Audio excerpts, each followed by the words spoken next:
Hello friends, welcome to genius classes. Friends, इस video में हम जीके के मोस्ट इम्पोर्टेंट क्वेश्चन करने वाले हैं। यह स्पेशल जीके सीरीज हमारी वैदिक सभ्यता पर पहुंच गई है और जीके का ये 5वां पार्ट है। ठीक है, इस वीडियो में हम वैदिक सभ्यता में जो हमारे इम्पोर्टेंट क्वेश्चन बनते हैं और प्रीवियस ईयर क्वेश्चन आए हुए एग्जाम में, उन क्वेश्चनों पर चर्चा करेंगे।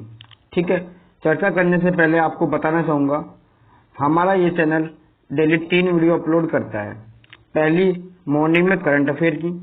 करंट अफेयर आजकल एग्जाम में सबसे मेन पोर्शन बन चुका है। ठीक है, तो आप डेली करंट अफेयर से अपडेट रहने के लिए और करंट अफेयर में अच्छे मार्क्स लाने के लिए डेली वीडियो को देखिए। ठीक है, डेली वीडियो को देखें और साथ साथ में नोट्स प्रिपेयर करें और डेली से याद करिए। इससे क्या होगा, आपका जो भी एग्जाम होगा, आप उस टाइम एग्जाम के टाइम पे उस चीज को रिवाइज कर लोगे और आपके मार्क्स अच्छे बन पाएंगे।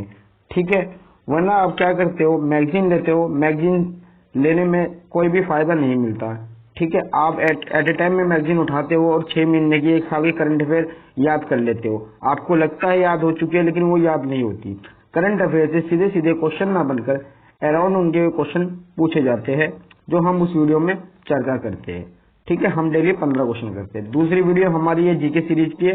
सिंधु घाटी सभ्यता पे हमारे 3 पार्ट पूरे हो चुके हैं। ये वैदिक सभ्यता का दूसरा पार्ट है, यानी कि 5वां पार्ट ये जीके सीरीज का है। ठीक है, उसके बाद मैथ्स की वीडियो आती है नंबर सिस्टम की। नंबर सिस्टम में हमने एडवांस लेवल तक के क्वेश्चन कर लिए हैं। आज हमारा लास्ट वीडियो उस पर होगा। ठीक है, चलो वीडियो को स्टार्ट करते हैं। जो भी बच्चा चैनल को फर्स्ट टाइम विजिट कर रहा है वो सब्सक्राइब करिए और लाइक करिए और ज्यादा से ज्यादा अपने फ्रेंड्स के साथ शेयर करिए। चलो वीडियो को स्टार्ट करते हैं। फर्स्ट क्वेश्चन, देवासुर संग्राम की कहानी का वर्णन कहां पर है? क्या पूछ रहा है? देवासुर संग्राम की कहानी का वर्णन कहां पर है? ऑप्शन ए ऐतरेय ब्राह्मण में, ऑप्शन 2 शतपथ ब्राह्मण में, ऑप्शन 3 मुंडक उपनिषद में, ऑप्शन नंबर 4 इनमें से कोई नहीं। तो हमारा राइट आंसर है ऐतरेय ब्राह्मण में। देवासुर संग्राम की कहानी का वर्णन ऐतरेय ब्राह्मण में है। ऐतरेय ब्राह्मण ऋग्वेद का ब्राह्मण है। किसका ब्राह्मण है? ऋग्वेद का ब्राह्मण है। ऐतरेय ब्राह्मण से राज्याभिषेक के अलावा सोमयज्ञ के बारे में भी जानकारी मिलती है। राज्याभिषेक और सोमयज्ञ के बारे में जानकारी मिलती है। देखो, मैं क्वेश्चन के साथ साथ आपको इम्पोर्टेंट फैक्ट भी बताता चल रहा हूँ। अगर आपको उन फैक्ट में से कोई फैक्ट याद नहीं है तो आप उसको लिखते चलिए। अगर आपको लग रहा है मैं तेज बोल रहा हूँ तो आप यूट्यूब चला रहे हो, ऊपर 3 पॉइंट आ रहे हो, उन पर क्लिक करें, स्पीड कम ज्यादा का ऑप्शन आ जाएगा आपके पास। ठीक है, जो आंसर आपको आता है उसको ध्यान से सुनिए, उसको लिखने की कोई जरूरत नहीं है। नेक्स्ट क्वेश्चन पे चलते हैं। गाय किस काल में महत्वपूर्ण स्वरूप का धन थी? क्वेश्चन पूछ रहा है गाय किस काल में महत्वपूर्ण स्वरूप का धन थी? नंबर 1 ऋग्वैदिक काल, नंबर 2 उत्तर वैदिक काल, नंबर 3 वैदिक काल के उत्तर काल में, नंबर 4 महाकाव्य काल। ठीक है, तो इसमें राइट आंसर क्या हमारा? ऋग्वैदिक काल। ऋग्वैदिक काल में गाय धन का आधार थी। ऋग्वैदिक काल के प्रारंभ में आर्यों का मुख्य व्यवसाय पशुपालन था, तो वहीं उत्तर वैदिक काल में आर्यों का मुख्य व्यवसाय कृषि हो गया था। ठीक है, और वैदिक सभ्यता एक ग्रामीण सभ्यता थी। वैदिक सभ्यता के बारे में हमारा ये टॉपिक चल रहा है। नेक्स्ट क्वेश्चन देखिए। वैदिक आर्य किस देवता की पूजा नहीं करते थे? क्वेश्चन क्या पूछ रहा है? वैदिक आर्य किस देवता की पूजा नहीं करते? नहीं पूछ रहा है, उस पर भी ध्यान देना है। कभी कभी एग्जाम में हम तेजी से पढ़ते, नहीं याद करना, नहीं देखना, भूल जाते हैं। ये बहुत जरूरी होता है, नहीं देखना। ठीक है, वरना क्वेश्चन आपका पूरा का पूरा गलत हो जाएगा, आया हुआ क्वेश्चन भी आपका गलत हो जाएगा। तो ऑप्शन है इंद्र, दूसरा ऑप्शन है मरुत, तीसरा ऑप्शन है वरुण, चौथा ऑप्शन है पशुपति। तो आपको बताना है किसकी पूजा नहीं करते थे। राइट आंसर है हमारा पशुपति। क्यों है पशुपति? आपको याद है तो सिंधु सभ्यता काल में होती थी ना पशुपति की। ठीक है, तो राइट आंसर हमारा पशुपति। वैदिक आर्य इंद्र, मरुत एवं वरुण की पूजा करते थे, लेकिन पशुपति की पूजा नहीं करते थे। पशुपति की पूजा सिंधु सभ्यता काल में होती थी। ठीक है, नेक्स्ट क्वेश्चन। सांख्य दर्शन प्रतिपादित किया गया था? किनके द्वारा सांख्य दर्शन को प्रतिपादित किया गया था? ऑप्शन ए कपिल द्वारा, ऑप्शन बी जैमिनी द्वारा, ऑप्शन 3 कपिल द्वारा और ऑप्शन 4 पतंजलि द्वारा। तो इसका राइट आंसर क्या है? ऑप्शन 3 कपिल द्वारा। सांख्य दर्शन के प्रतिपादक कपिल मुनि थे। सांख्य दर्शन सबसे प्राचीन दर्शन है। इसके तहत प्रकृति की महत्ता पर बल दिया जाता है। न्याय दर्शन के प्रतिपादक गौतम थे। गौतम के बारे में भी जानकारी ले लेते हैं। ठीक है, तो क्या है इसका? न्याय दर्शन के प्रतिपादक गौतम थे। योग दर्शन के प्रतिपादक पतंजलि थे। पूर्वी मीमांसा के प्रतिपादक जैमिनी थे। देखो, आपको चारों ऑप्शन के बारे में बताता चल रहा हूँ। देखो, हम वीडियो में अगर 15 क्वेश्चन करते हैं तो आप ये मत समझना कि हम डेली टू डेली 15 क्वेश्चन कर रहे हैं। हम उनके अराउंडिंग भी क्वेश्चन करते हैं। अगर मैं आपको इसमें चारों की बात बता रहा हूँ तो 4 क्वेश्चन आपके ये तैयार हो रहे हैं 15 चौके 60, यानी कि लगभग डेली 50 क्वेश्चन हम तैयार करते हैं। इसलिए कहते हैं वीडियो को स्किप मत किया करें। देखो, पीडीएफ तो मैं आपको अवेलेबल करा दूंगा। पीडीएफ से क्वेश्चन याद करने में इतना मजा नहीं आएगा जितना सुन के याद करने में मजा आएगा। ठीक है, क्योंकि आप डीपली पढ़ोगे तभी नंबर आएगा, वरना वन लाइन क्वेश्चन सब पढ़ते हैं। इसलिए मैं चारों ऑप्शनों को ला रहा हूँ। ठीक है, ताकि उन सबके बारे में थोड़ी थोड़ी जानकारी आपको दे सकूं। ठीक है, और योग दर्शन के प्रतिपादक पतंजलि थे। पूर्वी मीमांसा के प्रतिपादक जैमिनी थे। उत्तरी मीमांसा के प्रतिपादक कौन थे? बदरायन थे। ठीक है, ये आपके इसके बारे में महत्वपूर्ण पॉइंट हो चुके हैं। नेक्स्ट क्वेश्चन देखते हैं। मनु ने किन नदियों के बीच के क्षेत्र को ब्रह्मावर्त कहा है? ठीक है, तो मनु ने किन नदी के क्षेत्र को ब्रह्मावर्त कहा है? नंबर 1 ऑप्शन है चंद्रप्रभा एवं वितस्ता। नंबर 2 ऑप्शन है वितस्ता एवं सतुद्री। नंबर 3 ऑप्शन है सरस्वती एवं दृष्टवती। नंबर 4 ऑप्शन है गंगा एवं यमुना। तो हमारा राइट आंसर क्या है? ऑप्शन नंबर 3 सरस्वती एवं दृष्टवती। ठीक है, आर्यों ने गंगा यमुना दोआब वो क्षेत्र आता है जो 2 नदियों के बीच में होता है। आर्यों ने गंगा यमुना दोआब क्षेत्र एवं उसके नजदीक के क्षेत्र पर कब्जा कर उस क्षेत्र का नाम ब्रह्मर्षि देश रखा। इसके बाद हिमालय एवं विंध्याचल पर्वतों के बीच के क्षेत्र पर कब्जा कर उस क्षेत्र का नाम मध्य देश रखा। अंत में बंगाल एवं बिहार दक्षिणी एवं पूर्वी भागों पर कब्जा कर समूचे उत्तर भारत पर अधिकार कर लिया। कालांतर में इस क्षेत्र का नाम क्या है? आर्यावर्त रखा गया। ठीक है, नेक्स्ट क्वेश्चन। आरंभिक वैदिक काल में समिति क्या थी? तो आपको बताना है उस काल में समिति क्या थी। नंबर 1 ऑप्शन गुरुजनों की परिषद। नंबर 2 ऑप्शन राजा की परिषद। नंबर 3 ऑप्शन लोकप्रिय सभा। नंबर 4 ऑप्शन जनजातीय सभा। तो आपका राइट आंसर क्या होगा? लोकप्रिय सभा, ऑप्शन नंबर 3। ठीक है, आरंभिक वैदिक काल में सभा, समिति एवं विधत नामक लोकतांत्रिक संस्थाएं के विषय में जानकारी मिलती है।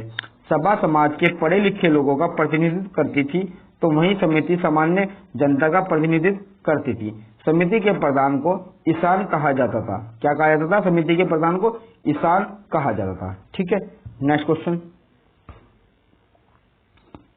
संस्कृत भाषा के पहले व्याकरण कौन थे? तो आपको बताना है संस्कृत भाषा के पहले व्याकरण कौन थे।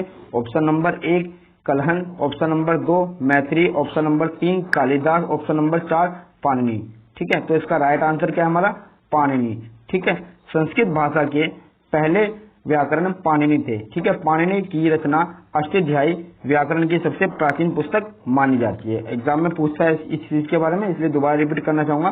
पाणिनि की रचना अष्टाध्यायी व्याकरण की सबसे प्राचीन पुस्तक मानी जाती है। अष्टाध्यायी की रचना संस्कृत में की गई है। तो कौन सी भाषा में की गई है? संस्कृत में की गई है। ठीक है, नेक्स्ट क्वेश्चन पे चलते हैं। महाभाष्य किसने लिखा? नेक्स्ट क्वेश्चन पूछ रहा है आपसे, महाभाष्य किसने लिखा है या था? ठीक है, पहला ऑप्शन बाण ने, दूसरा ऑप्शन पतंजलि ने, तीसरा ऑप्शन गार्गी ने, चौथा ऑप्शन मनु ने। तो इसका राइट आंसर क्या है? Option number 2। ठीक है, महाभाष्य पतंजलि ने लिखा था। ठीक है, चलो राइट आंसर सेकंड हो गया आपका।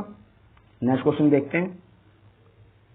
ऋग वैदिक देवता इंद्र के विषय में निम्न में से कौन सी बात सही नहीं है? तो क्या पूछ रहा है? सही नहीं है, वो आपको आंसर में बताना है। पहला ऑप्शन उसे भोज एवं सोमरस पान प्रिय थे। दूसरा ऑप्शन वह पूर्व को नष्ट करने वाला था। तीसरा ऑप्शन सर्वाधिक सूक्त उसे ही संबोधित है। चौथा ऑप्शन ऋतु का धारक था। तो आपको इनमें से राइट आंसर बताना है। तो हमारा राइट आंसर क्या है इसमें? ऑप्शन नंबर 4 ऋतु का धारक था। वह ऋतु का धारक नहीं था। ठीक है, अगर बात करें पहले ऑप्शन की, उसे भोज एवं सोमरस पान प्रिय था, बिल्कुल प्रिय था। वह पूर्व को नष्ट करता था, बिल्कुल नष्ट करता था। सर्वाधिक सूक्त उसी पर ही संबोधित है। हाँ बिल्कुल, इंद्र पे ही सर्वाधिक सूक्त संबोधित है। ठीक है, तो ऑप्शन नंबर 4 हमारा बोल रहा है ऋतु का धारक था। नहीं, ऋग्वेद में इंद्र नहीं बल्कि वरुण को जगत का नियंता और देवताओं का पोषक तथा ऋतु का नियामक कहते थे। यानी किसे कहते थे? ऋतु का धारक वरुण को। ठीक है, तो इंद्र हमारा इसमें गलत है और गलत ही हमको छाड़ना था। नेक्स्ट क्वेश्चन देखते क्या बोल रहे हैं। मैं कवि हूँ, मेरे पिता भिषक है और मेरी माता अंत्येष्टि है। यह कहाँ का अवतरण है? तो आपको बताना है ये कहाँ का अवतरण है। ठीक है, मैं ऑप्शन दिखा रहा हूँ आपको। पहला ऑप्शन ऋग्वेद, दूसरा ऑप्शन यजुर्वेद, तीसरा ऑप्शन धम्मवेद, चौथा ऑप्शन इनमें से कोई नहीं। ठीक है, तो इसका आंसर क्या होगा? Option number first. उपरोक्त कथन, ये ऊपर कथन दिया गया है, ऋग्वेद में किसी परिवार का एक सदस्य कहता है। इस कथन से स्पष्ट होता है कि ऋग्वेद में व्यवसाय आनुवंशिक नहीं थे। बता रहा है ना, मेरे पिता भिषक थे और माता अंत्येष्टि थी, तो यानी कि आनुवंशिक नहीं था। ठीक है, जाति व्यवस्था का जो संकीर्ण रूप में कालांतर देखने को मिलता है, उससे ऋग्वेदिक समाज निश्चय ही अछूता था। उस टाइम ऋग्वेदिक में जन्म से कोई भी काम किसी को सौंपा नहीं गया था। ठीक है, तो नेक्स्ट क्वेश्चन देखते हैं।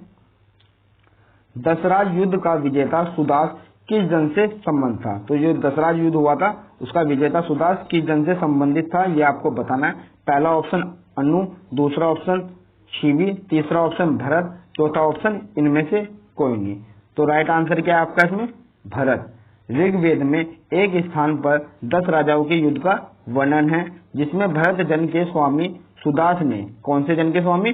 भरत जन के स्वामी सुदास ने रावी नदी के तट पर, कभी कभी पूछ लेता है कौन सी नदी के तट पर, तो आपको बताना रावी नदी के तट पर एक भिषक युद्ध में 10 राजाओं के संघ को परास्त किया। वो अकेला था और 10 वहां पर क्या था? 10 राजाओं का संघ था, यानी उसे परास्त किया उसने। और इस प्रकार वह ऋग्वेदिक काल का सर्वोपरि सम्राट बन गया। भारत जन के नाम पर ही हमारे देश का नाम भारत पड़ा है। ठीक है, नेक्स्ट क्वेश्चन देखते क्या बोल रहे हैं। ऋग्वेद में अन्य वर्त शब्द किन के संदर्भ में प्रयुक्त हुआ है? तो क्या पूछ रहा है? अन्य वर्त शब्द किन के संदर्भ में प्रयुक्त हुआ है? पहला ऑप्शन दास, दूसरा ऑप्शन दस्यु, तीसरा ऑप्शन मलेच्छ, चौथा ऑप्शन यदु। तो राइट आंसर क्या है हमारा इसमें? ऑप्शन नंबर सेकंड, दस्यु। ठीक है, ऋग्वेद में दस्यु को अन्य वर्त, ठीक है, कहा गया है। संभवतः यह लिंग की पूजा करते थे। किसकी पूजा करते? लिंग की पूजा करते थे। नेक्स्ट क्वेश्चन, वेदांगों की संख्या बताइए। आपको क्या बताना है? वेदांगों की संख्या बतानी है। Option number 1 5, option number 2 11, option number 3 6, option number 4 ही। ठीक है, तो आपको आंसर बताना है। हमारा यहाँ पर राइट आंसर क्या है? 6। वेदांगों की कुल संख्या 6 है। ठीक है, वेदांगों की कुल संख्या क्या है? 6। यानी वेदों के अर्थ को अच्छी तरह समझने में वेदांग काफी सहायक होते हैं। वेदांगों की कुल संख्या जो 6 है, उनके नाम सुन लीजिए कौन कौन से। पहला शिक्षा, दूसरा कल्प, तीसरा व्याकरण, चौथा निरुक्त, पांचवा छंद और चौथा क्या है? ज्योतिष है। एक बार और रिपीट कर रहा हूँ, पहला शिक्षा, दूसरा कल्प, तीसरा व्याकरण, चौथा निरुक्त, पांचवा छंद और छठा ज्योतिष। ठीक है, तो वेदांगों की संख्या कितनी होगी? 6 होगी। नेक्स्ट क्वेश्चन देखिए, उपनिषद शब्द का शाब्दिक रूप से क्या अर्थ होता है? तो क्वेश्चन क्या पूछ रहा है? उपनिषद शब्द का शाब्दिक रूप से क्या अर्थ होता है? पहला ऑप्शन ज्ञान, दूसरा ऑप्शन बुद्धिमत्ता, तीसरा ऑप्शन पास बैठना, चौथा ऑप्शन स्वर पाठ। ठीक है, स्वर पाठ। तो राइट आंसर क्या हमारा इसका? पास बैठना। उपनिषद शब्द का शाब्दिक रूप से अर्थ होता है पास बैठना। उपनिषद शब्द का अर्थ समीप बैठना, अर्थात ब्रह्म विद्या को प्राप्त करने के लिए गुरु के समीप बैठना होता है। उपनिषद में हमें दार्शनिक बातों के विषय में जानकारी मिलती है। उपनिषद को हम ब्रह्म विद्या, वेदों का सार या वेदांत के नाम से भी जानते हैं। ठीक है, उम्मीद करता हूँ आपको समझ में आ गया होगा। देखो, मैं आपको बोल रहा हूँ वीडियो को आपको ज्यादा से ज्यादा शेयर करनी है। ठीक है, और बैठ जाने से पहले आपको लाइक करना है। अभी आगे हमारे पास क्वेश्चन है, अभी वीडियो को ऑफ मत करना। ठीक है, और मैं आपसे बोलना चाहूंगा, आप डेली की डेली जो वीडियो मैं अपलोड करता हूँ उन्हें देखिए, आपको पढ़ाई में बहुत ही फायदा मिलेगा। और मैथ्स की तो स्पेशल क्लास चल रही है हमारी, वो तो आपको जरूर देखनी है। ठीक है, नेक्स्ट क्वेश्चन देखिए हमारा, उपनिषद क्या है? क्वेश्चन में क्या पूछ रहा है आपसे? उपनिषद क्या है? पहला ऑप्शन महाकाव्य, दूसरा ऑप्शन कथा संग्रह, तीसरा ऑप्शन हिंदू दर्शन का स्रोत, चौथा ऑप्शन कानून की पुस्तक। क्या बोल रहा है? कानून की पुस्तक। तो आपका राइट आंसर क्या है इसमें? ऑप्शन नंबर 3 हिंदू दर्शन का स्रोत। उपनिषद से हमें दार्शनिक बातों के बारे में जानकारी मिलती है। ठीक है, यही क्या है? हिंदू दर्शन का एक स्रोत है। ठीक है, तो राइट आंसर क्या है हमारा इसमें? Option number 3। ठीक है, अगर आपको इसकी पीडीएफ चाहिए, मैं आपको डिस्क्रिप्शन में पीडीएफ अवेलेबल करा दूंगा। बाई चांस आपको पीडीएफ ना मिले तब आप मेरे नंबर पे या कमेंट में मैसेज कर सकते हो। जिसके पास मेरा नंबर नहीं है वो 1-2 दिन पहले की करंट अफेयर की वीडियो उठा ले। ठीक है, और लास्ट में उस वीडियो में मेरा करंट अफेयर का यानी मेरा अपना नंबर है, उसमें व्हाट्सएप चलता है, आप उस पर ऐड, या अगर आपको हमारे ग्रुप में ऐड होना है तो आप बोल दीजिए ऐड मी। अगर आपको पीडीएफ चाहिए तो डेट लिख दे और बोल दें सर इस डेट की और इस सब्जेक्ट की हमें पीडीएफ चाहिए, आपको मिल जाएगी। ठीक है, लाइक करना मत भूलें। Thank you so much.